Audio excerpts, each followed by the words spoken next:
exclusive interview with the woman in charge in Bangladesh, Prime Minister Sheikh Hasina. Prime Minister, welcome to the program, and I obviously would like to start by offering sincere condolences for all the lives that were lost in that terrible tragedy. And it's a very sad story, really. It's so painful. It's very unbearable. Prime Minister, I hear your pain, and yet I also hear you say, and you've said, that 90% of these factories in Bangladesh are not up to scratch. There are only 18 inspectors for more than 100,000 factories and these kinds of buildings. How on earth can you get a grip on this with that crazy ratio? Before this incident, we adopted the labor law. Already our cabinet passed the labor law. This law will go to the parliament and we will pass this labor law. And also the labor policy. For the first time, Bangladesh adopted this labor policy. So we are very much concerned about it, and we have already taken all these steps. But, you know, in anywhere in the world, any accident can take place. You cannot, you know, predict anything. Even in many developed countries, we can see recently there was a, you know, accident in a fertilizer industry in Texas. So accident may take place, but because this is a growing industry, and because there are, you know, buyers and also the investors are coming, Bangladesh now is a place for good condition for the investment. Whoa, so people Prime are very Minister. much attracted, and they are coming here, and they are, yes. Well, Prime Minister, all of that is a threat right You now. are not We'll allowing go me through to it. finish my word. I am allowing you, Prime Minister, but when you say we couldn't predict it, of course you could. This factory was shown on television the very night before. There were huge cracks in the walls. The owner said, oh no, this is just about the plaster. And the very next day, the factory collapsed. So it could have been predicted. Who does the blame fall on then? Yes, you are very correct. From local administration and the industrial police, they stopped working in this building and they removed all the labor from the building in the previous night. But unfortunately, in the morning, the owner of the factory, they put pressure to the labor to enter, but industrial police and the law enforcement agency and administration, they tried to stop them, but they said that at night it didn't collapse, so it is the condition is not that bad. That way they sent the labor. But even then, the industrial police, time and again, they told them that the labor should not work in this condition, but that moment the accident took place. So it is not true that the government hasn't taken any steps. We have taken steps and we try to prevent them. Surely then that needs to be regulated, because here's the facts about this man who actually owns that company. First of all, he was a top member of the ruling Awami Party, which is your party. He was the head of the youth league of that. No, it is not true. Well, that is what we're told. He was a youth No, leader it is not of true. The youth wing. You're saying it's not true? No. The wrong information. All right. And I told you that in this building, there are 5 garment industry, 5 owners. They put pressure, they send the labor. Okay. It is not that only the owner of the building. We arrested him. You know that. We arrested him. We arrested all the owners and the engineer and all the people. We have taken all necessary action. You must consider that, yes, we have taken all the necessary steps and we arrested them. What will happen and to law him? will take its own course. We are not going to, you know, save him. No. The criminal is criminal. They will get all, you know, we brought to book, so they will get all the necessary action. All right, so that we can ensure you say that he's and a criminal, yes, and the law will it take... is our promise to the people. Okay, I'm sure they'll be delighted to hear Exactly, that. yes. Of course, we have arrested him. Look, within this short period of time, we have taken action, legal action. We arrested them. We filed cases against them. the owners of the building and also the owners of the factory.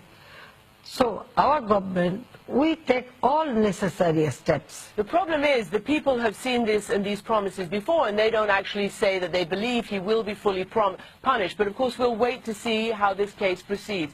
But I want to ask you about the endemic corruption in this regard, because all the reports say that he and his family basically got this building and this property by fairly nefarious means. Then, because of their high and intense political connections, people just look the other way. Officials don't dare confront him. He built more floors, and this was very unstable. And furthermore, about 10% of members of parliament are direct owners of these kinds of factories and businesses. Do you not have a rampant corruption problem in this regard? Look, you are going to other point. No, I'm not, Prime The Minister. owner of this building, I told you in 2005, they grabbed this land and built up this building. That time Awami League was not in power. You should mind that. You should know that.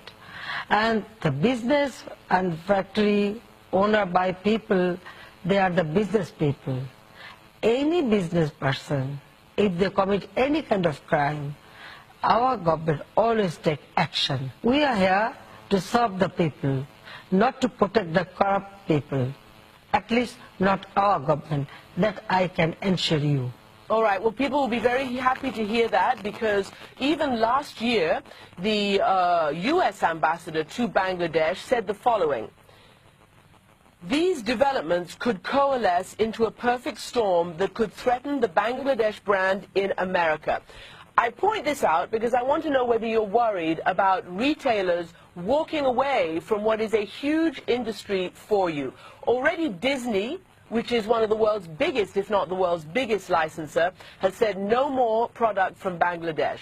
Canada is reconsidering its favorable trade status with you. The EU is considering penalties, and it is your largest trading partner. This is now going to become a major economic crisis for you. Do you agree?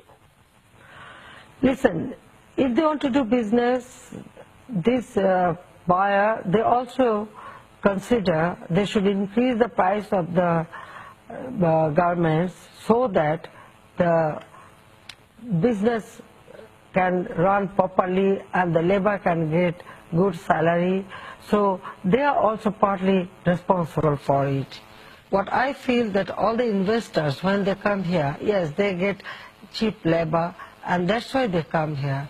And also our labor, they are very sincere, they work very hard, and they work very perfectly. That's why they come here, and they will come, and they will, do business. That's what I think. You have very, very good workers, and that's why people like their product. But your government is also accused of being very hostile to unions and to labor. And so have successive Bangladeshi governments been accused of that. In fact, as you very well know, last year, the U.S. Secretary of State, Hillary Clinton, was in Bangladesh, and she asked the government to investigate the murder of one of the main union leaders. His name was Aminul Islam, and he was tortured and murdered.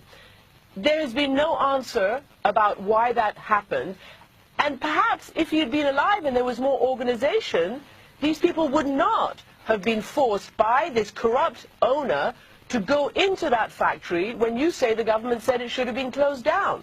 What is your answer on the issue of Aminul Islam? Which union he belongs to? I can tell you that he was What known, is the name of the union? I can tell you that he What was is the known industry? to try... Do you know that? Well, that's what we're told, is that he was trying to organize labor so that it would not be in this kind of situation where workers are hostage to the very people you say are doing illegal things, like making them go back into factories that you say your government... No, you are wrong. Stopped. What am I wrong about? You are wrong. About you are what? wrong. Even nobody knew. Listen, nobody knew that he was a labor leader. Nobody knew in this country that he was a labor leader. He was killed or something happened. His dead body was recovered after 4 days by our law enforcing agencies. It was our law enforcing agencies, our police recovered his dead body. We didn't know that he was a union, leader or anything. But we have all sympathy for them. Now the case is under investigation. We feel our responsibility. So this blame game should not be there. All right. Well, you know what? You say we don't know about it, but the Secretary of State of the United States of America comes to Bangladesh and asks your government to investigate. All right. Now you've talked about that, and you say that you care for your people and your workers. The investigation is going on. Okay. Listen, the investigation is going on. I guess I want to know whether you feel that Bangladesh, your government, other governments, should now be more careful about labor, should allow them to organize so these kinds of terrible things don't happen again.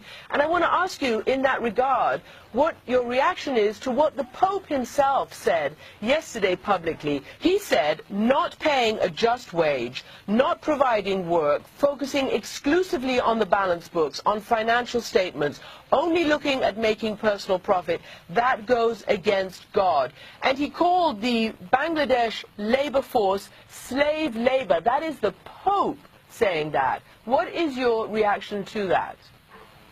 On behalf of our labor, I myself sometimes bargain with the owner so that our labor can get good salary and good condition. And from our government, we have already passed one project to build up dormitories and hostels for our labor. We ensure their health care and other facilities.